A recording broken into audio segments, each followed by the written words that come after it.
వేదికపై ఉన్న పెద్దలందరికీ ఈరోజు వెన్నుకొండకు నేను వస్తే నాకు అఖండ స్వాగతం పలికిన సోదరి సోదరులందరికీ నా నమస్కారాలు, అభినందనలు, శుభాభినందనలు. ఈరోజు మీ ఉత్సాహం చూస్తే కొద్దిగా సౌండ్ పెంచి ఈరోజు మీ ఉత్సాహం చూస్తున్నా, మీ అభిమానం చూశాను. అదే మరిగా మీ ఎమ్మెల్యే ఆంజనేయులు గారి ఉత్సాహం చూశాను.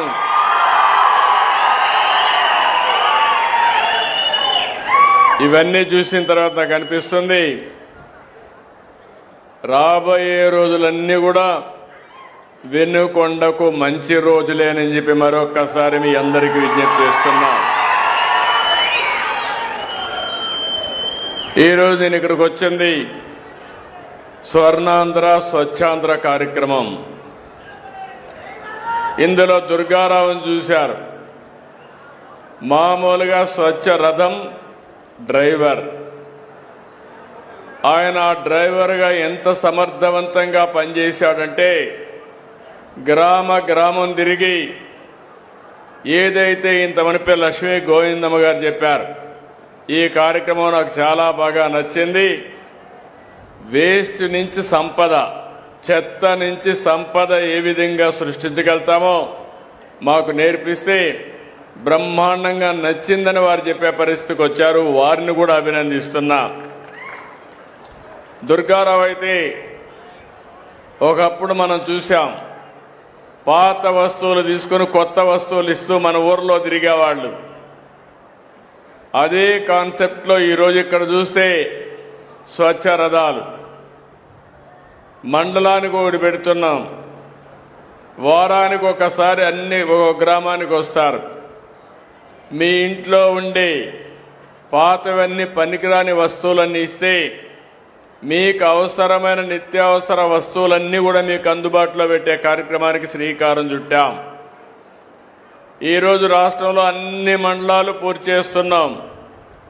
రేపు రాబోయే మార్చికంతా మీరంతా కూడా ఇంట్లో చెత్త బయట పారేయకుండా ఇంట్లో పక్కబెట్టి ఎప్పుడు రథం ఇస్తే దానికి ఇస్తే రెండు లాభాలు: పరిసరాలు పరిశుభ్రంగా ఉంటాయి, కాస్త కోస్త మీకు ఆదాయం వస్తుంది.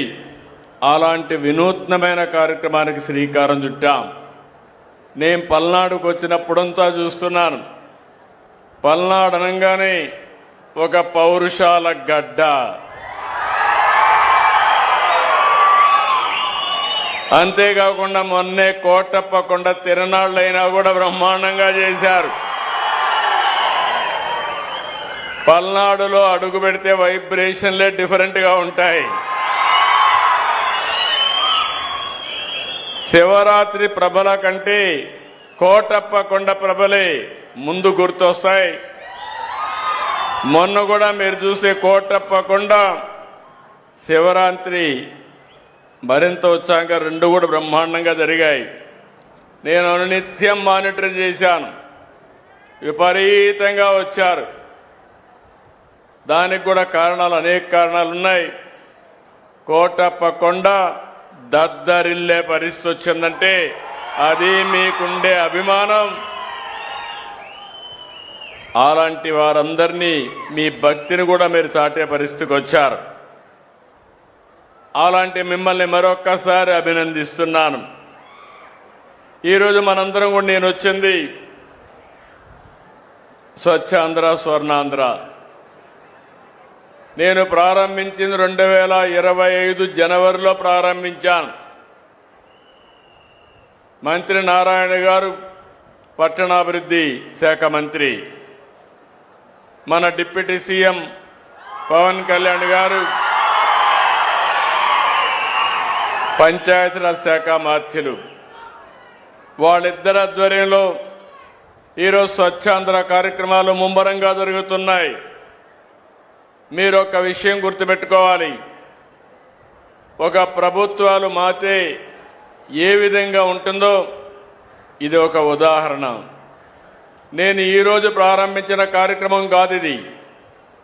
నేనెప్పుడు పచ్చదనం, పరిశుభ్రం, నీరు, మీరు, అదే మరి ఆకస్మిక తనిఖీలు, ఇలాంటి అనేక కార్యక్రమాల్లో ప్రజలకు దగ్గర కావడానికి వచ్చాను. ఈరోజు మీరు గుర్తుపెట్టుకోవాల్సింది, స్వచ్ఛాంధ్ర అంటే మీ అందరిలో కూడా ఇంట్లో చెత్త ఉంటుంది, చెత్త క్లీన్ చేస్తారు, రోడ్డు మీద వేస్తాం. అంటే మన ఉద్దేశం ఏంటి? ఇల్లు నాది, రోడ్డు ఎవరిదో. ఆ రోడ్డు మీద ఉండే చెత్తలో దోమలన్నీ పెరిగి మళ్ళా మీకు ఇంట్లోకి వచ్చి మిమ్మల్ని కుట్టే పరిస్థితి వస్తుంది. దాంతో హాస్పిటల్కి పోతారు. అంటే ఒక్కొక్కసారి మన చేతులారా మన ఆరోగ్యాన్ని పోగొట్టుకుంటున్నాం. నేను ముఖ్యమంత్రి అయిన నాటికి మీరు చూస్తే 108 లక్షల మెట్రిక్ టన్నులు చెత్తంతా కూరకపోయింది. కొండల గుట్టలుగా పేరకపోయింది. అందులో వర్షం పడితే ఆ వర్షం పడి అందులో ఉండే చెత్త, మలినం మీ భూమిలో ఇంకే పరిస్థితి వస్తుంది. మొత్తం భూజలాలన్నీ కూడా కలుషితమయ్యే ప్రమాదం వచ్చింది. ఇలాంటివి చూసినప్పుడు నేను ఒకటే అనుకున్నాను, నేను ఎన్నో పనులు చేస్తాను కానీ నా ప్రజలకు స్వచ్ఛమైన నీళ్లు ఇవ్వాలి, స్వచ్ఛమైన గాలి ఇవ్వాలి, స్వచ్ఛమైన ఆలోచన ఇవ్వాలనే ఉద్దేశంతోనే నేను ఈ కార్యక్రమానికి శ్రీకారం చుట్టాను. ఇప్పటికి 14వ ప్రతి నెల 3వ శనివారం నేను ఎక్కడున్నా దానికి ప్రత్యేకంగా కార్యక్రమం పెట్టుకున్నాను. మీలో చైతన్యం తేవాలి, మీలో ఉత్తేజాన్ని నింపాలి, బాధ్యత గుర్తుపెట్టుకునే విధంగా మిమ్మల్ని ముందుకు నడిపించాలనే ఉద్దేశంతోనే ఈ కార్యక్రమానికి వచ్చాం. నేను ఇప్పుడు వస్తానే మా వాళ్ళని అడిగాను, ఒకే మాట అడిగాను, 100% ఇంటింటికి వెళ్ళి చెత్త ఎప్పటికి కలెక్ట్ చేస్తారని చెప్పి అడిగాను. ఇప్పటికే 97% మున్సిపాలిటీలో ఇంటింటికి వెళ్ళి చెత్త కలెక్ట్ చేస్తున్నారు. గ్రామీణ ప్రాంతాల్లో మార్చి 31కి 100% ప్రతి ఇంటి దగ్గర చెత్త కలెక్ట్ చేసే బాధ్యత ఈ ప్రభుత్వం తీసుకుంటామని మీ అందరికీ హామీ ఇస్తున్నా. అది పెద్ద మార్పు. ఒకసారి ఇప్పుడే ఆడబిడ్డ చెప్పింది, లక్ష్మీ గోవిందమ్మ. ఆ అమ్మాయి చెప్పినప్పుడు ఇంట్లో చెత్త వస్తుంది, ఆ చెత్తని కాంపోస్ట్గా తయారు చేసుకుని మీ ఇంటి పైన టెర్రస్ గార్డెన్ పెట్టుకుని మీకు కావలసిన కూరగాయలు కూడా మీరు పండించుకునే పరిస్థితికి వస్తున్నారు. అలాంటి కార్యక్రమంలో మీరు చూస్తే ఇప్పటి వరకు దగ్గర 4,14,004 కుటుంబాలు హోమ్ కాంపోస్ట్ తయారు చేస్తున్నాయి. 4,19,288 మంది టెర్రస్ గార్డెన్ కూడా పెట్టుకుని అక్కడే కూరగాయలు కూడా ఉత్పత్తి చేసే పరిస్థితికి వచ్చారు. ఇంకో పక్క ఈ స్వచ్ఛ రథాల ద్వారా మీరు ఏవైతే వేస్ట్ జనరేట్ చేస్తున్నారో, చెత్త జనరేట్ చేస్తున్నారో, అవన్నీ కూడా దగ్గర 9 రకాల వస్తువులను ఇప్పటికి ప్రొక్యూర్ చేస్తున్నారు. తొందరలోనే ఇంకా ఒక 30 రకాల చెత్తని కలెక్ట్ చేసే పరిస్థితికి వస్తారు. తద్వారా చాలా వరకు చెత్త అంతా కూడా మళ్ళా పరిశ్రమలకు వెళ్తుంది, సర్క్యులర్ ఎకానమీకి వెళ్తుంది. తద్వారా మళ్ళీ ప్లాస్టిక్ నుంచి ప్లాస్టిక్ తయారు చేయడం, లేకపోతే అనేక రకాలైనటువంటి వస్తువులు తయారు చేసే పరిస్థితికి వస్తామని చెప్పి కూడా నేను మీకు తెలియజేస్తున్నాను. ఈరోజు దీనికి కావలసిన కొన్ని వేల వెహికల్స్ని పెట్టాం, ట్రై సైకిల్స్ పెట్టాం, ఆటోలు పెట్టాం, కాంపోస్ట్ వ్యాన్లను కూడా పెద్ద వ్యాన్లు పెట్టి కంప్రెస్ చేసి ఎక్కడికక్కడ తీసుకుపోయే పరిస్థితికి వచ్చాం. నిన్న నేను విశాఖపట్నం వెళ్ళొచ్చాను. విశాఖపట్నంలో మీరు చూస్తే దగ్గర వేస్ట్ నుంచి కరెంటు తీస్తారు, చెత్త నుంచి కరెంటు తీస్తారు. ఆ రోజు నేను ముఖ్యమంత్రిగా ఉన్నప్పుడు పెడితే అన్ని నిలిపేసి 2 మాత్రం అడ్వాన్స్ స్టేజ్కి వస్తే ఒకటి గుంటూరు, 2 విశాఖపట్నం పనిచేస్తున్నాయి. ఇప్పుడు మళ్ళీ ఒక 5 ప్లాంట్లు పెడుతున్నాం. ఈ 5 ప్లాంట్లు పెడితే పట్టణ ప్రాంతాల్లో చెత్తంతా కూడా ఈ యొక్క కరెంటు తయారు చేసే ప్లాంట్లకు వెళ్తాయి. అదే సమయంలో గ్రామీణ ప్రాంతాల్లో కూడా తడి చెత్త, పొడి చెత్త. నేను మిమ్మల్ని అందరినీ ఒకటే కోరుతున్నా, తడి చెత్తని కాంపోస్ట్గా తయారు చేసుకుంటాం, సెగ్రిగేట్ చేయాలి. అదే మరి పొడి చెత్తని 2 విధాలుగా కూడా సెపరేట్ చేసుకుంటాం. సర్క్యులర్ ఎకానమీ బయటని సర్క్యులర్ ఎకానమీ పోతాయి, కొన్ని పనికి రాకపోతే కరెంటు ఉత్పత్తికి కానీ ఇంకొక విధంగా ఉపయోగించే పరిస్థితి వస్తాయని చెప్పి కూడా నేను మీకు తెలియజేస్తున్నా. ఇంకో పక్కన మీరు సింగిల్ యూజ్డ్ ప్లాస్టిక్ ఉంది, ఇది రాష్ట్రంలో బ్యాన్ చేశాం. మీరు ఒక్క విషయం ఆలోచించుకోవాలి, ఇలాంటి ప్లాస్టిక్ అంతా కూడా ఎక్కడంటే అక్కడ వేయడం, ఆ ప్లాస్టిక్ అంతా మన పశువులు తినడం, ఆవులు తినడం, తిన్న తర్వాత అవి ఆరోగ్యం పోవడం, కలుషితమైన పాలు మనకివ్వడం, ఆ నీళ్లు ఆ పాలు మనం తాగడం, దీని ద్వారా చాలా సమస్యలు సృష్టించుకునే పరిస్థితికి వచ్చాం. అందుకే నేను ఒకటే ఆలోచిస్తున్నాను, స్వచ్ఛ భారత్ రిపోర్ట్ నేనే ఇచ్చాను. ఈరోజు government of India Swachh Bharat report base చేసుకుని ఒక డిపార్ట్మెంట్ పెట్టి అన్ని రాష్ట్ర ప్రభుత్వాలకు డబ్బులు ఇచ్చి ఈ స్వచ్ఛ సేవా కార్యక్రమాలకు శ్రీకారం చుట్టారు. దీని మీద కొన్ని అవార్డ్స్ కూడా ఇచ్చే పరిస్థితికి వచ్చారు. ఈరోజు ఇంకొక పక్కన మీరు ఒకసారి చూస్తే, నేను మీ అందరిలో ఒక అలవాటు రావాలి. ఇది కష్టమైన పని కాదు, కానీ ఆలోచన విధానంలో మార్పు రావాలి, ఒక బాధ్యత తీసుకోవాలి. నేను చాలాసార్లు చెప్పాను, జపాన్కు పోతే అక్కడెక్కడా చెత్త కనపడదు, క్లీన్ చేసే స్వీపర్లు కనపడరు.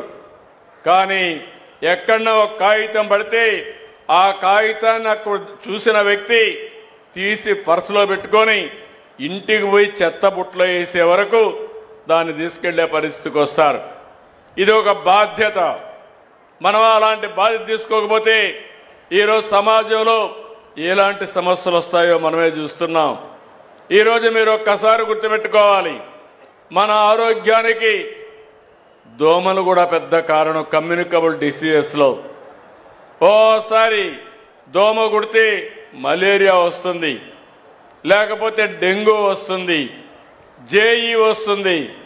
మనం మంచినీళ్లు సరిగా తాగకపోతే, కలుషితమైన మంచినీళ్లు తాగితే డయేరియా వస్తుంది, లేకపోతే జీఈ వస్తుంది. అనేక సమస్యలు వచ్చే పరిస్థితి వస్తూ ఉంది.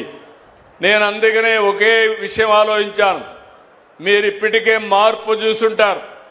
నేను ఒకటే చెప్తున్నాను, రాబోయే రోజుల్లో ఎన్డీఏ కూటమి ప్రభుత్వం ఈ రాష్ట్రంలో పెను మార్పులు తీసుకురావడానికి సిద్ధంగా ఉన్నామని మరొకసారి మీ అందరికీ హామీ ఇస్తున్నా. ఇప్పటికే నేను చెప్పాను, సూపర్ 6 అన్నాం, మీరే చూశారు. సూపర్ హిట్ చేశామా లేదా అని మిమ్మల్ని అడుగుతున్నాను. మొదలు తారీఖు వస్తే పేదల సేవలు ఇంటింటికి వస్తున్నాం. నేను కూడా తిరుగుతున్నా, ఎమ్మెల్యేలు తిరగమన్నాను. అంటే ప్రతి నెల మొదటి తారీఖు గుర్తుపెట్టుకోవాల్సిన వ్యక్తి, సమాజంలో అట్టడుగునుండే వ్యక్తి, ఆ పేదవాడి సేవలో మనం ఉంటే మనం కూడా ఆలోచన విధానం మారుతుంది. ఈరోజు ఒక పెన్షన్ మీరు చూశారు, 4,000, 6,000, 10,000, 15,000 అవసరాన్ని బట్టి భారతదేశంలో ఏ రాష్ట్రం కూడా దరిదాపుల్లో కూడా లేదు. అలాంటి పెద్ద సంక్షేమ కార్యక్రమాన్ని ఇచ్చింది ఈ యొక్క ఎన్డీఏ ప్రభుత్వం ఆంధ్రప్రదేశ్ రాష్ట్రంలో. తల్లికి వందనం ఇచ్చాం. ఈరోజు మీరు చూశారు, ఎంతమంది పిల్లలుంటే అంతమందికి 15,000 మీ అకౌంట్లో వేసామా లేదా అని అడుగుతున్నా. అన్నదాత సుఖీభవ. నేను ఒకటే ఆలోచిస్తున్నా, ప్రతి ఎకరాకు నీళ్లు ఇవ్వాలని. రైతుకు గిట్టుబాటు ధర వచ్చే పంటలే వేయించాలని, ప్రజల్లో కూడా ఆహారపు అలవాట్లు మారిపోయినాయి, వాళ్ళకు అవసరమైన పంటలు పండించాలని చెప్పి ఆలోచిస్తున్నాం. దీనికోసం అగ్రి టెక్ తీసుకొచ్చాం. రైతుకు టెక్నాలజీ అలవాటు చేసే పరిస్థితికి వచ్చాం.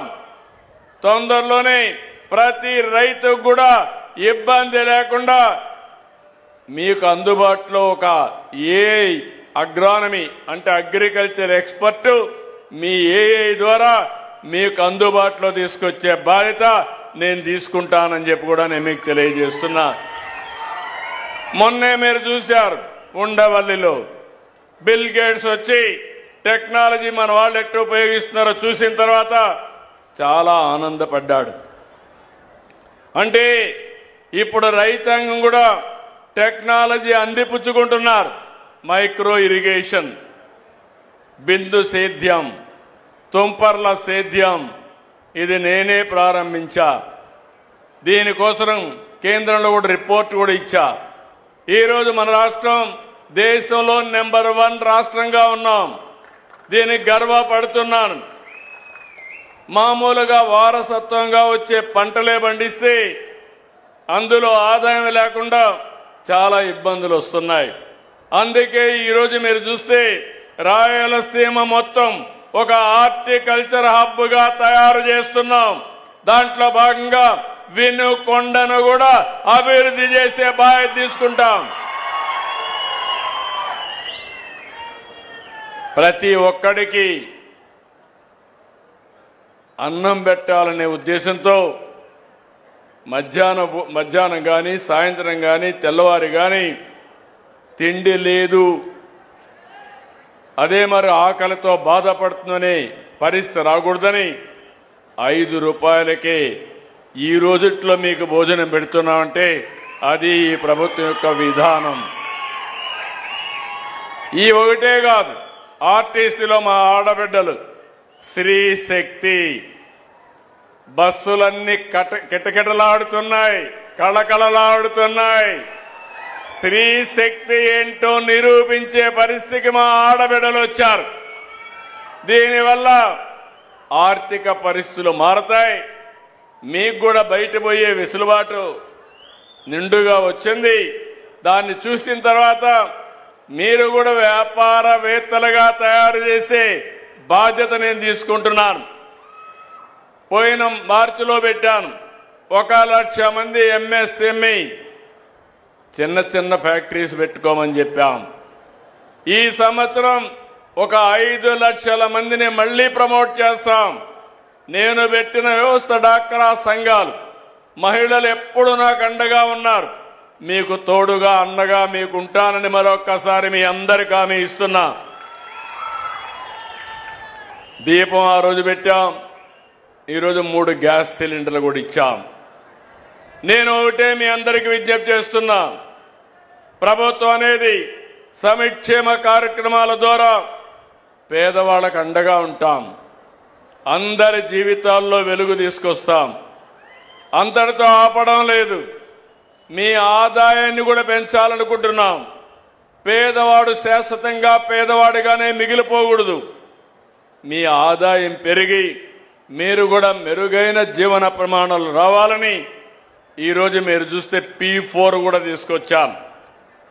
అంటే ఇప్పుడే ఆంజనేయులు గారు చెప్పారు, నేను కూడా 100 ఇళ్లు దత్తత తీసుకున్నాను మా ట్రస్ట్ ద్వారా అని చెప్పి వారు చెప్పారు. వారిని అభినందిస్తున్నా. ఆ 100 ఇళ్లు అందరితో సమానంగా పైకి తీసుకొచ్చే బాధ్యత మీది. ఏదో ఒకరోజు బట్టలు ఇచ్చేసి అయిపోదు.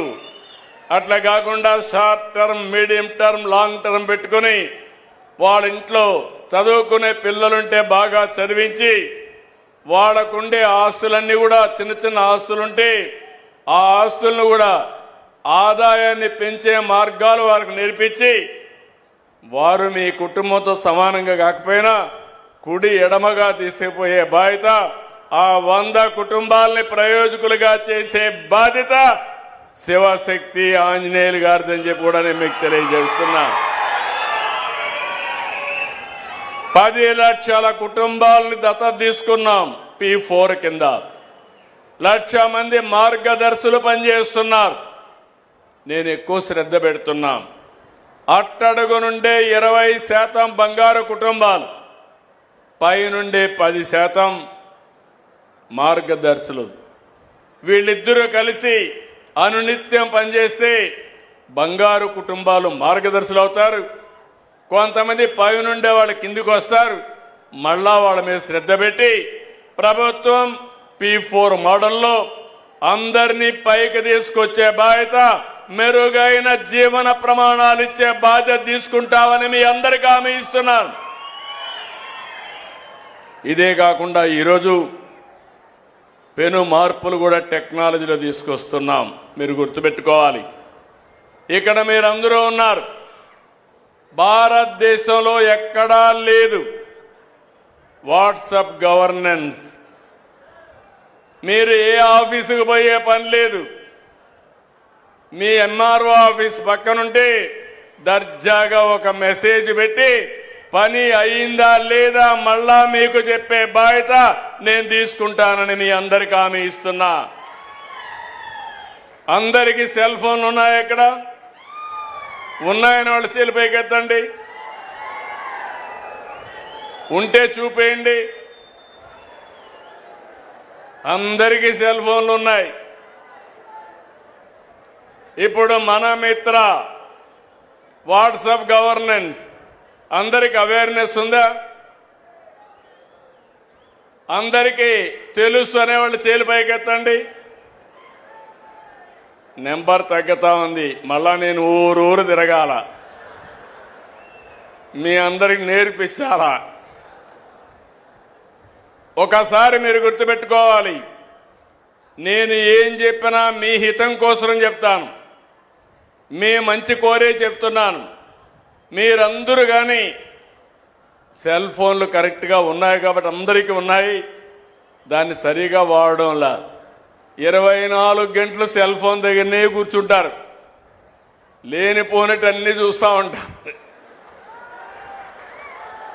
లేనిపోని సమస్యలు కూడా తెచ్చుకుంటా ఉంటారు ఒకసారి. కానీ సద్వినియోగం చేసుకుంటే సెల్ ఫోన్ అనేది ఒక బ్రహ్మాండమైన అస్త్రం. ఈరోజు మీరు ఊహించారా? నేను అడుగుతున్నా, మీరే ఆఫీసుకు పోయే పని లేకుండా మీరు కానీ వాడేదాన్ని టైప్ చేయడం రాకపోయినా వాయిస్లో చెప్తే ఆ వాయిస్ AI ద్వారా కన్వర్ట్ చేసి మళ్ళా మీరు ఏ పని అడిగారో ఆ పని చేసి మీకు చెప్పే బాధ్యత నేను తీసుకుంటున్నానని చెప్పి కూడా మీకు తెలియజేసిన తొందరలో ఇది కూడా వస్తుంది. ఇప్పుడైతే టెక్స్ట్ మాత్రం పెట్టాం, తొందరలోనే వాయిస్ కూడా పెడతాం.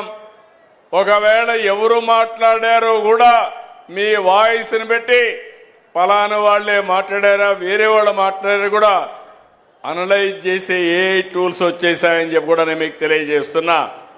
తొందరలోనే మీ అందరికీ హామీ ఇస్తున్నా, పిల్లలందరికీ ఏ ట్యూషన్ మాస్టర్ వస్తాడు, ఇంట్లో కూర్చొని దర్జాగా మీ సెల్ ఫోన్లోనే ట్యూషన్ చెప్పించుకునే మార్గం తీసుకొస్తా. మీ అందరికీ ఏ డాక్టర్ వస్తాడు, ఎవరికి ఏ జబ్బు ఉంటే సంజీవని ప్రాజెక్ట్ కూడా తీసుకొస్తాం. 2,50,000 రూపాయలు యూనివర్సల్ హెల్త్ ఇన్సూరెన్స్ ఇస్తాం. పేదవాళ్లకు 20 లక్షల వరకు ఆర్థిక సహాయం చేసి మీ ఆరోగ్యాన్ని కాపాడుతాం. ఆరోగ్యాన్ని కాపాడుతానంటే అందరూ కూడా ఆరోగ్యాన్ని చెడగొట్టుకోమని కాదు. మందులే, కెమికల్సే. కెమికల్ తింటే దానికి సైడ్ ఎఫెక్ట్స్ కూడా ఉంటాయి. అవి తినకుండా జాగ్రత్త తీసుకుంటే ఆహారపు అలవాట్లు కానీ ఆరోగ్య సూత్రాలు మీరు పాటిస్తే మీరు మీ కుటుంబం ఆనందంగా ఉంటారు. దీర్ఘకాలం ఆరోగ్యంగా ఆనందంగా ఉండే అవకాశం వస్తుంది. నేను ఈ విషయమే కాకుండా వ్యవసాయాన్ని చెప్పాను. AI అగ్రానమిస్టులు తీసుకొస్తాం. ఇవన్నీ ప్రపంచంలో ఉండే నాలెడ్జ్ని మీ పొలం దగ్గరికి, మీ పిల్లల దగ్గరికి, మీ ఇంటికి తీసుకొచ్చే బాధ్యత ప్రభుత్వం తీసుకుంటాం. అయితే దీనిపైన మీరు గుర్తుపెట్టుకోవాల్సింది, నిన్న కూడా నేను చూశారు మీరు, నేను ఢిల్లీకి వెళ్ళాను. మన ప్రధానమంత్రి గారు ఒక పెద్ద ఎత్తున ప్రపంచం మొత్తం పెద్ద పెద్ద కంపెనీలందరినీ పిలిపించారు. ఏఐ మీద సదస్సు పెట్టారు. 60 దేశాల నుంచి ప్రతినిధులు వచ్చారు. కొత్త కొత్త ఆవిష్కరణలు పెట్టారు. ఏఐ ఏ విధంగా ప్రపంచాన్ని మార్చబోతుంది, హెల్త్ విషయంలో, వ్యవసాయం విషయంలో, విద్య విషయంలో, ఇంకా అనేక విషయాల్లో ఏమేం చేస్తుందో అన్నీ కూడా పెట్టారు. అవన్నీ పెట్టినప్పుడు నేను ఎందుకు వెళ్ళానంటే, ఎప్పుడు కూడా కొత్త విషయాలుంటే ఆ కొత్త విషయాలు నేర్చుకోవడమే కాకుండా మీకోసం అమలు చేయడం నా ప్యాషన్ అని చెప్పి కూడా నేను మీకు తెలియజేస్తున్నా. ఇప్పుడే కాదు, ఎప్పుడు కూడా. 1995లో ఐటీకి ప్రాధాన్యత ఇచ్చాను. హైటెక్ సిటీతో ప్రారంభించాను. ఈరోజు మీరు చూస్తే భారతదేశంలో 20 సంవత్సరాల్లో ఎక్కువ తలసరి ఆదాయం వచ్చే ప్రాంతం హైదరాబాద్ నగరం, ఎక్కువ ఆదాయం వచ్చే రాష్ట్రం తెలంగాణ రాష్ట్రం అని చెప్పి కూడా నేను మీకు తెలియజేస్తున్నా. అందుకే ఇప్పుడు నేను కొత్తగా ఆలోచించేది, మళ్ళీ ఆదాయానికి చిరునామాగా ఆంధ్రప్రదేశ్ ఉండాలని విశాఖపట్నంలో $15 బిలియన్ డేటా సెంటర్ వస్తా ఉంది. గూగుల్ పెడుతున్నారు, వస్తుంది. అమరావతి మీకు ఒక గట్టిగా అరిస్తే అమరావతిలో వినపడుస్తుంది, అక్కడ అరిస్తే కేకేస్తే మీకు వినపడుస్తుంది. ఔటర్ రింగ్ రోడ్డు వస్తే ఇంకా దగ్గరైపోతుంది మీకు. అలాంటి అమరావతిలో క్వాంటమ్ కంప్యూటర్ పెడుతున్నాం. భారతదేశంలో మొదటిసారి ప్రపంచంలో 6-7 దేశాల్లో సమానంగా అమరావతిని పోతుందంటే అది ఈ ప్రభుత్వం ఆలోచించే విధానం అని చెప్పి కూడా నేను మీకు తెలియజేస్తున్నా. నేను మిమ్మల్ని అందరినీ ఒకటే కోరుతున్నాను, దీనివల్ల భారతదేశం బాగుపడుతుంది. ఎవరు మంచి చేశారు, ఎవరు మంచి చేస్తున్నారని కూడా మీ విషయాలు మీకు అర్థం కావాలి. ఈరోజు చూస్తే నిన్న నాకు బాధ కూడా కలిగింది. ఢిల్లీకి పోతే అక్కడ కాంగ్రెస్ పార్టీ ఇంత మంచి కార్యక్రమం, ప్రపంచంలో అన్ని దేశాలు వచ్చాయి. అన్ని దేశాలు వచ్చి వాళ్ళు చేసిన ఆవిష్కరణల్ని మనకు చూపించడం, మనం చేసే మంచి పనులు వాళ్ళు నేర్చుకోవడం, మనం చేసిన పనులన్నీ అభినందించే పరిస్థితికి వచ్చారు. ఐటీలో మనం ముందున్నాం, ఏఐలో ముందుంటున్నాం. ప్రపంచానికి నాలెడ్జ్ ఎకానమీలో నాయకత్వం ఇచ్చే ఏకైక దేశం భారతదేశం అని చెప్పి మరొకసారి విజ్ఞప్తి చేస్తున్నాను. అలాంటి మంచి కార్యక్రమానికి శ్రీకారం చుడితే కాంగ్రెస్ వాళ్ళైతే బట్టలిప్పేసి తిరుగుతారు. అక్కడ ఏమనాలి నాకైతే అర్థం కాలేదు. చాలా బాధ కలిగింది, ఆవేదన కలిగింది. ప్రపంచంలో 60-70 దేశాలు టెక్నాలజీలో ముందుకు పోతా ఉంటే అలాంటి దాన్ని స్వాగతించాల్సిన వ్యక్తులు, మన యువత ప్రయోజనాలు కాపాడవలసినటువంటి పార్టీలు బాధ్యత లేకుండా అర్ధనగ్నంగా వచ్చి ప్రదర్శనలు చేశారంటే దీన్ని నేను చాలా తీవ్రంగా ఖండిస్తున్నా, గర్హిస్తున్నా. మంచిది కాదు, ఇది దేశానికి నష్టం అని చెప్పి కూడా మీకు తెలియజేస్తున్నా. మీలో కూడా ఒక ఆలోచన రావాలి. మీరు ఆ రోజు నేను చూశాను, నేను పవన్ కళ్యాణ్ గారు అదే మరిగా బీజేపీ కలిసాం. ఆ రోజు మీ అందరికీ ఒక మాట చెప్పాను, మేము ముగ్గురం కలిసింది మా కోసరం కాదు, ఈ రాష్ట్రాన్ని పునర్నిర్మాణం చేయాలి, పూర్వ వైభవం తేవాలి, సంక్షేమం, అభివృద్ధి, సుపరిపాలనకు నాంది పలుకుతా ఉంటే నేను ఎన్నో ఎన్నికల్లో పోటీ చేశాం. మన నాయకుడు ఎన్టీ రామారావు గారు ఉన్నప్పటికంటే 94% సీట్లు ఎక్కువ గెలిపించారు. పెట్టిన అభ్యర్థుల్లో 94% గెలిచాం. అది నాకు ఎప్పుడూ జ్ఞాపకం ఉంది. నేను మిమ్మల్ని అందరినీ ఒకటే కోరుతున్నా, మీరు కూడా గుర్తుపెట్టుకోవాలి. ఆ రోజు మనం చూస్తే విధ్వంసమైన ఆర్థిక వ్యవస్థ, ఆంధ్రప్రదేశ్ అంటే అందరూ చీకొట్టే పరిస్థితి. మన వాళ్ళు ఇక్కడ పెట్టిన పరిశ్రమలు మేము ఇక్కడ వద్దు అని వేరే రాష్ట్రాలకు పారిపోయే పరిస్థితి. పెట్టుబడులు పెట్టాలంటే మనుషులు వచ్చేవాళ్ళు కాదు. అప్పులు ఇవ్వాలంటే ఎవరు ఇవ్వకుండా 12.5% 13% అప్పులు తీసుకొచ్చారు. ఆస్తులు తాకట్టు పెట్టి అప్పులు తీసుకొచ్చారు.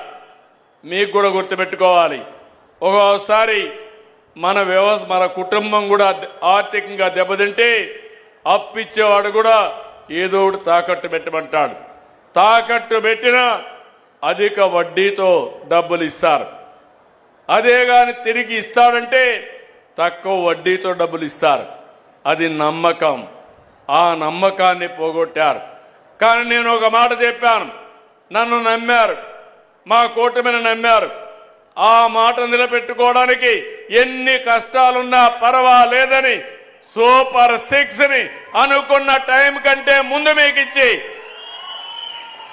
మీలో ఒక నమ్మకాన్ని కల్పించాం. ఈరోజు మీరు చూస్తే ప్రతి అడుగు మీకోసం వేస్తున్నాం, ప్రతి క్షణం మీకోసం ఆలోచిస్తున్నాం, ప్రతి అవకాశాన్ని సద్వినియోగం చేసుకుంటున్నాం. దానివల్ల 20 లక్షల కోట్ల రూపాయలు పెట్టుబడులు వచ్చాయి. 23 లక్షల మంది మన పిల్లలకు ఉద్యోగాలు వస్తాయి. ఆ రోజు మెగా డిఎస్సి పెడతానన్నాను. 15,600 మంది పిల్లలకు ఉద్యోగాలు ఇచ్చిన ఘనత ఈ కూటమి ప్రభుత్వాన్ని. పోలీస్ కానిస్టేబుల్కు ఉద్యోగాలు ఇచ్చాం. అదే మాదిరిగా ఈరోజు మీరు చూస్తే గుంతల పడిపోయిన రోడ్లు, గ్రామాలకు పోవాలంటే ఇబ్బంది, డబ్బులు లేవు, మనస్సు ఉంది. అందుకే మా అధికారులు చెప్పాను, ఏమైనా పర్వాలేదు గుంతల పూడ్చే కార్యక్రమం తీసుకోమన్నా. నేను ఒకటి హామీ ఇస్తున్నా, ఈరోజు గుంతలు లేని రోడ్లుంటాయి. రేపు రాబోయే రోజుల్లో బ్రహ్మాండమైన రోడ్లు మీకు కల్పించే బాధ్యత మేము తీసుకుంటామని మరొక్కసారి హామీ ఇస్తున్నాను. ఇది మార్పు అవునా కాదా అని అడుగుతున్నా. మార్పు చూశారా లేదా అని మిమ్మల్ని అడుగుతున్నాను. ఢిల్లీలో కాంగ్రెస్ పార్టీ చేసే పనులు మీరు చూశారు. ఇక్కడ ఒక పార్టీ ఉంది, నేను ఎప్పుడూ చూడలేదు. నేను అధిక అపోజిషన్లో ఉంటే అసెంబ్లీలో మా మిస్సెస్ను కూడా తిట్టే పరిస్థితికి వస్తే ఎంత నేను బాంబులకు కూడా భయపడలా, క్లేమోర్ మైన్స్ కూడా భయపడలేదు. 23 క్లేమోర్ మైన్స్ నా మీద ప్రయోగించినప్పుడు సాక్షాత్తు నన్ను కాపాడింది వెంకటేశ్వర స్వామి దిగొచ్చి కాపాడాడు. అలాంటి నేను ఎప్పుడు కూడా వెంకటేశ్వర స్వామి మా ఇంటి దైవం. నేను ఎప్పుడు మా ఇంటి నుంచి చూస్తే వెంకటేశ్వర స్వామి నామాలు కనపడస్తాయి మంగాపురం ఆ సైడ్ నుంచి.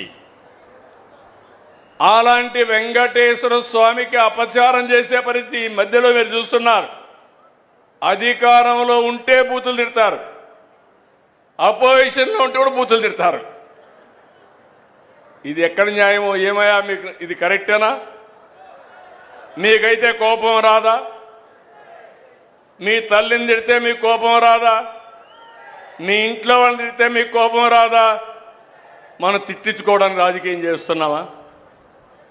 బాధ, ఆవేదన, లెక్కలేనితనం, ఆంబూతులు మారిగా తయారైపోయారు. ఒకసారి రెచ్చగొట్టే ప్రయత్నాలు చేస్తున్నారు. రాష్ట్రాన్ని సర్వనాశనం చేశారు, గంజాయిమయం చేశారు. నేను ఆ రోజు మీకు చెప్పాను ఒక మాట, నేను అన్ని సమస్యలు పరిష్కారం చేస్తాను, కానీ గంజాయికి అలవాటు పడిపోతే అది ఒక వ్యసనంగా మారితే వాళ్ళని మార్చడం చాలా కష్టం అని చెప్పాను, మీకు జ్ఞాపకం ఉంటుంది. అదే జరిగింది. మొన్న మదనపల్లిలో చూశారు, మళ్ళీ గంజాయి తాగి మృగంగా ప్రవర్తించే పరిస్థితికి వచ్చాడు. నేను ఒకే మాట చెప్పాను, ఎవడైనా సరే ఈ రాష్ట్రంలో మత్తు సేవించి తద్వారా మానవత్వాన్ని పోగొట్టుకుంటే, ఆడబిడ్డల జోలుకొస్తే అదే మీకు చివరి రోజు అవుతుందని ఎన్నోసార్లు చెప్పాను. ఇప్పుడు కూడా ఆ మాట కట్టుబడి ఉన్నా. నేను ఎవరిని వదిలిపెట్టాను. చట్టం దాని పని చేసుకుంటూ పోతుంది. అలాంటి వ్యక్తులు ఉండాల్సింది జైల్లో అయినా ఉండాలి, లేకుంటే చట్టం ద్వారా ఉరి శిక్షణ అయ్యాలి. ఆ భయంతో ఎవరైతే ఈ తప్పులు చేశారో వాళ్లే అఘాయిత్యం చేసుకునే పరిస్థితి వస్తారు తప్ప ఎవరిని వదిలిపెట్టే పరిస్థితి ఉండదని మరొకసారి మీకు హామీ ఇస్తున్నా. నాకు ఒక వారసత్వంగా వచ్చింది మీరు చెప్పాలి, ప్రజలు ఆలోచించాలి. తిరుమల తిరుపతి దేవస్థానంలో ఒకప్పుడు మీరు తిరుపతికి పోయారు, 1924 పోయారా లేదా అని మిమ్మల్ని అడుగుతున్నా. నాసి రకం ప్రసాదాలు అవునా కాదా అని మిమ్మల్ని అడుగుతున్నా. అప్పుడు ఇచ్చిన లడ్డు మీరు తిన్నారా? 1924లో తెస్తే సువాసన వచ్చిందా? నెయ్యి వాసన వచ్చిందా? అందులో నేను అడుగుతున్నా ఒకే మాట. మా తమ్ముడు నామాలు కూడా పెట్టుకున్నాడు. అది పవిత్రత, దేవుని మీద అభిమానం. చాలా మంది ఉన్నాం, ఒక నమ్మకం. ఆ నమ్మకాన్ని, ఆ పవిత్రతను దెబ్బతీసే అధికారం ఎవరికీ లేదు. ఒక మసీదు కావచ్చు, ఒక చర్చ్ కావచ్చు, ఒక దేవాలయం కావచ్చు, ఆ పవిత్రత కాపాడే బాధ్యత తీసుకోవాలి. అలాంటిది అపవిత్రం చేస్తే నేను ముఖ్యమంత్రి అయిన తర్వాత నేను ఇచ్చిన హామీ ప్రకారం రెండో సంతకం ఆఫీసర్ వేసింది తిరుమల తిరుపతి దేవస్థానం ఈవోగా వేసి శ్యామలరావుని ప్రక్షాళన కార్యక్రమానికి ప్రారంభించా. వస్తే నెయ్యి చూస్తే బాగా లేకపోతే తిరిగి పంపించి దాంట్లో నుంచి శాంపుల్ తీసుకొని ఎన్డీడీబీ పంపించారు. ఎన్డీడీబీ పంపిస్తే అందులో నుంచి ఎనిమల్ ఫ్యాట్ ఉందని ఆ రోజు చెప్పారు. అది చెప్పిన తర్వాత నేను ఆలోచించి ఇది నేను చెప్పకపోతే నా మీద అప్రతిష్ట వస్తుంది, అపవాదు వస్తుందనే ఉద్దేశంతో నేను చెప్పాను. తర్వాత లేనిపోని సమస్యలన్నీ క్రియేట్ చేసి సుప్రీంకోర్టు వరకు పోయే పరిస్థితికి వచ్చారు. సిట్ వేశారు. ఆ సిట్లో వచ్చినటన్నీ మీరు చదివి ఉంటారు. చాలా స్పష్టంగా చెప్పారు, అసలు ఇది నెయ్యే కాదు, కెమికల్స్తో తయారు చేసిన నెయ్యి అని చెప్పారు. రాష్ట్ర ప్రభుత్వాన్ని కూడా యాక్షన్ తీసుకోమని అధికార యంత్రాంగం పైన ఒక రిపోర్టు పంపించారు. ఇవన్నీ వస్తే తప్పుని తప్పించుకోవడానికి, వాళ్ళు చేసిన తప్పును వేరే వాళ్ళపైన వేయడానికి ప్రయత్నం చేసే నీచులున్నారంటే ఏమనాలి నాకైతే అర్థం కావడంలా. మీరందరూ ఒకసారి గుర్తుపెట్టుకోండి, ఆ రోజు నా మీద నేనే ముఖ్యమంత్రి, తెల్లవారు నిద్రలేశాను. వివేకానంద రెడ్డి మర్డర్ నిద్రలే చూస్తే టీవీ సాక్షిలో వేశారు. ఏమని? గుండెపోటుతో వివేకానంద రెడ్డి చనిపోయాడని. నేను కూడా నమ్మాను, పాపం అనిపించింది. సాయంత్రం అయింది, పోస్ట్ మార్టం చేశాం. అది కూడా ఆయన కూతురు అడిగింది.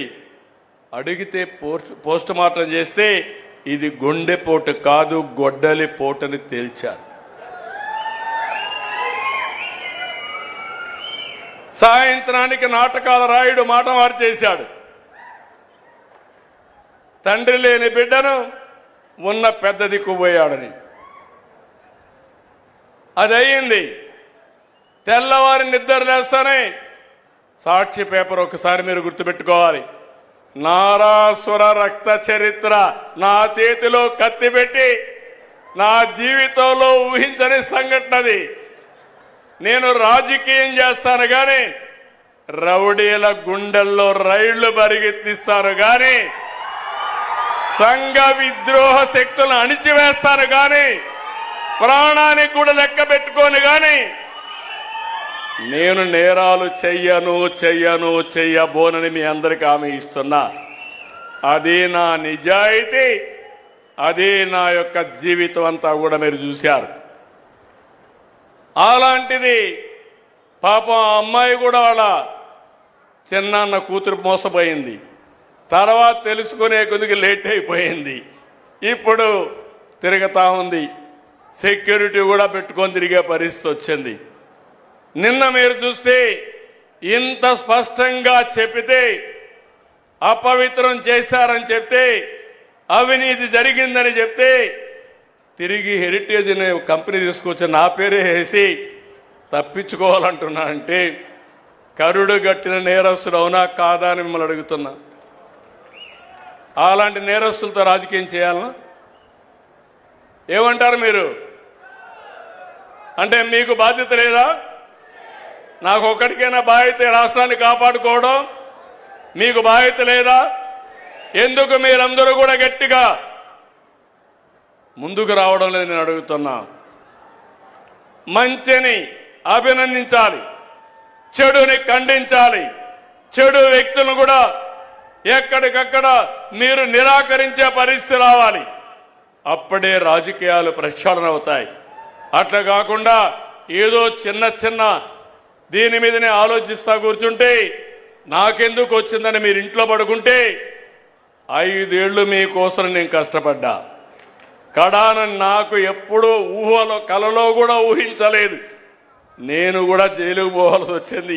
దేని మీద పోయాను మీరు చూశారు. నాకు ఒక నోటీస్ ఇస్తే నేను సమాధానం చెప్పేవాడిని. ఉన్న పళంగా నిన్ను అరెస్ట్ చేస్తున్నా అని పట్టుకొచ్చి లోపలేసే పరిస్థితికి వచ్చారు. కానీ దేనికోసం పోరాడాను? దేనికోసం? 40 సంవత్సరాలుగా నన్ను అభిమానించారు. ఎవరికి ఇవ్వని గౌరవం నాకు ఇచ్చారు. సమైక్య ఆంధ్రప్రదేశ్లో కానీ ఈ రాష్ట్రంలో కానీ. నేను మీరు కష్టాల్లో ఉన్నారని, ఇబ్బందుల్లో ఉన్నారని, దౌర్జన్యాలు ఉన్నాయని నేను కూడా పారిపోతే ఈ రాష్ట్రం ఏమవుతుందని ఆలోచించి నా ప్రాణం పైన పర్వాలేదు, ఈ రాష్ట్రాన్ని కాపాడాలని, కాపాడడం కోసం ముందుకు పోయాను. చాలా మంది అన్నారు జైల్లో నుంచి మీరు తిరిగి రారన్నారు. నేను ఎప్పుడూ భయపడలేదు. నేను ఒకే మాట చెప్పా, నేను 23 క్లెయిమోర్ మైన్స్ నా మీద వేసినప్పుడే భయపడకపోతే దీనికి నేను భయపడనని చెప్పాను. ఒక పద్ధతి కోసం, ఒక పర్పస్ కోసం ఉన్నప్పుడు భయపడను. అది నా నైజం. ఇప్పుడు చూస్తే నిన్న సాక్షాత్తు వెంకటేశ్వర స్వామి ఫోటో కూడా కౌన్సిల్లోకి తీసుకెళ్లిపోయారు. ఏం తమ్ముళ్ళు, ఇది మీకు న్యాయం అనిపిస్తుందా? న్యాయం అనిపిస్తుందా నేను మిమ్మల్ని అడుగుతున్నా. ఇలాంటి వాళ్ళతో నేను రాజకీయం చేయాలని మిమ్మల్ని అడుగుతున్నా. చెప్పులు వేసుకొని వెంకటేశ్వర స్వామి ఫోటో పెట్టుకొని ఫోటోలు తీసుకొని ఇసిరిసేస్తారు. అంటే ఏంటి మీ అజం? ఏంటి మీ అహంకారం? మీ అహంకారం అంతా ఒకటే, ఒక రాజకీయ పార్టీ అని. శివుడి తల మీద పాముంటే మనం ఏం చేయలేము ఒకసారి, అదే అనుకుంటున్నారు. నేను తప్పకుండా శివుడి తలపైన పాముంటే నమస్కారం పెట్టి శివుడికి దాన్ని బయట తీసుకొచ్చి పాముని ఏం చేయాలో అది చేస్తామని చెప్పి కూడా నేను మీకు తెలియజేస్తున్నా. ఎవరి కోసం ఇది? మీకోసం అవునా కాదా? పల్నాడులో ఏం జరిగింది? రాజకీయాలు ఏంటి? ముఠా కక్షలు. రాయలసీమ మొత్తం ముఠాల్ని పూర్తిగా అణిచివేసి ఈరోజు రాయలసీమ కరువు సీమ కాదు, రతనాల సీమని హార్టికల్చర్ హబ్గా తయారు చేస్తున్నారు. నీళ్ళిచ్చా హార్టికల్చర్ హబ్ చేస్తున్నా, రైతాంగాన్ని బాగు చేసే బాధ్యత తీసుకున్నా. ఇక్కడ కూడా మిమ్మల్ని అందుకే అడుగుతున్నా. నేను చాలా పెను మార్పులు తీసుకురావాలనుకుంటున్నాను. ప్రతి ఎకరాకు నీళ్లు ఇవ్వాలనుకుంటున్నాను. కరెంటు ఛార్జీలు పెంచకుండా ఉండాలనుకుంటున్నాను. మన పిల్లలకందరికీ ఉద్యోగాలు ఇవ్వాలనుకుంటున్నాను. ప్రతి ఒక్కరికి ఐటీ నేర్పించాలనుకుంటున్నాను. ప్రతి ఒక్కరు కూడా కష్టపడి పనిచేయడమే కాకుండా స్మార్ట్గా పనిచేసే విధానానికి శ్రీకారం చుడతాను. మీ జీవన ప్రమాణాలు పెంచుతాను. ఇలాంటి కార్యక్రమాలు నేననుకుంటే 24 గంటలు నిద్రలేస్తే ఇదే ప్రయోగాలు, చెత్త ప్రయోగాలు, పాతకాలపు రాజకీయాలు. మొన్న బయట వస్తే మీరే చూశారు, బయట వస్తే బలవంతంగా మనుషులు తీసుకొస్తారు, వాళ్ళ కారుల కిందనే మనుషులు చంపేస్తారు, చంపేసి మళ్ళీ గవర్నమెంటే చంపిందని మన మీద నెప్పవేస్తారు. పరామర్శలో పోతారు, పోతూ పోతూ మనుషులు చంపేస్తారు, వీళ్ళు మాత్రం పరామర్శించరు. బతుకుండే వాళ్ళని పరామర్శిస్తారు, బూతులు తిట్టిన వాళ్ళని పరామర్శిస్తారు. నీకోసరం వచ్చి చనిపోతే పరామర్శించిన పార్టీలు ఇవన్నీ. అందుకే నేను అడుగుతున్నా, నేను చెప్పకూడదు అనుకున్నాను. వెంకటేశ్వర స్వామి విషయం బయట మాట్లాడడం మంచిది కాదని కొద్దిగా ఓపిక పట్టాను. కానీ 2 రోజులు ఓపిక పడితే తిరిగి ఆ నెపాన్ని నా మీద వేసి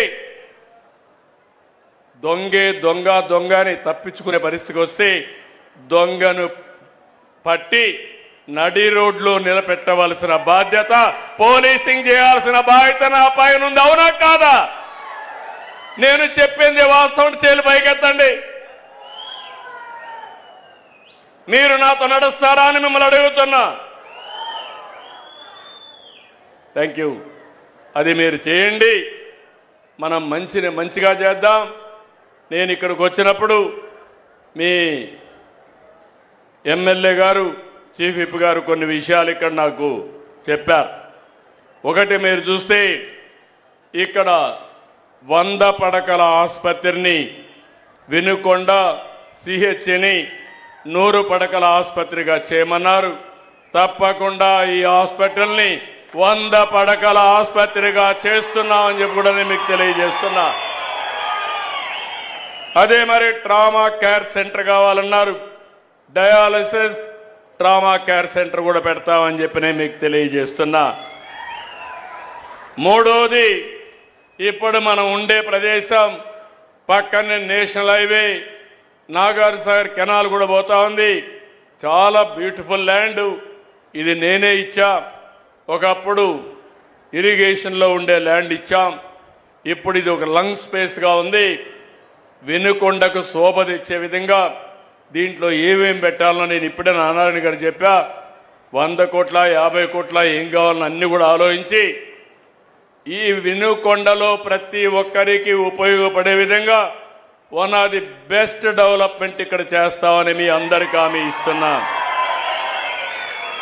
మూడోది, ఇప్పుడే చెప్పాను, వినుకొండ ఒక హార్టికల్చర్ హబ్గా చేస్తాం. నీళ్లు ఇవ్వడమే కాకుండా పండ్ల తోటలన్నీ పెంచి బ్రహ్మాండంగా ముందుకు తీసుకుపోతామని కూడా మీ అందరికీ హామీ ఇస్తున్నా. ఇది కాకుండా వినుకొండలో ఒక వెటనరీ కాలేజ్ కానీ అగ్రికల్చర్ కాలేజ్ కానీ 2 కలిపి కానీ ఓసారి గవర్నమెంట్లో ఇవ్వగలుగుతామా, కాలేజ్ ఏ విధంగా ఇవ్వాలనో పీపీపీ మోడల్లోగా నేను ఆలోచిస్తా. తప్పకుండా వినుకొండలో ఒక veterinary college are agriculture college 2 కలిపి ఇవ్వడానికి ప్రయత్నం చేస్తామని చెప్పి కూడా నేను మీకు తెలియజేస్తున్నా. ఇంకో పక్క బస్ స్టాండ్ కూడా మోడర్నైజ్ చేయమని కోరారు. తప్పకుండా బస్ స్టాండ్ కూడా మోడర్నైజ్ చేయిస్తామని మీ అందరికీ హామీ ఇస్తున్నా. ఫైనల్గా నేను మిమ్మల్ని అందరినీ ఒకటే కోరుతున్నా, స్వచ్ఛ ఆంధ్రప్రదేశ్, స్వర్ణ ఆంధ్రప్రదేశ్ ఎన్నో ఏళ్లు లేదు. 2047 ఈరోజు మనం 2026కు వచ్చాం. ఎగ్జాక్ట్గా 22 సంవత్సరాల్లో 21 సంవత్సరంలో మీరు ఆంధ్రప్రదేశ్ని ఒక స్వర్ణాంధ్రప్రదేశ్గా చూడబోతున్నారు.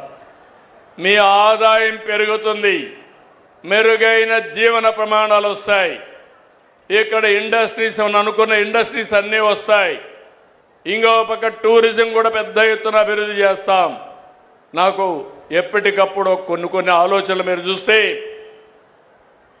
భావితరాల భవిష్యత్తు కోసం ఏం చేయాలనో 20 ఏళ్ల ముందు ఏం జరుగుతుందో ఇప్పుడు ఆలోచించి దానికి నాంది పలకడం నా మనస్తత్వం.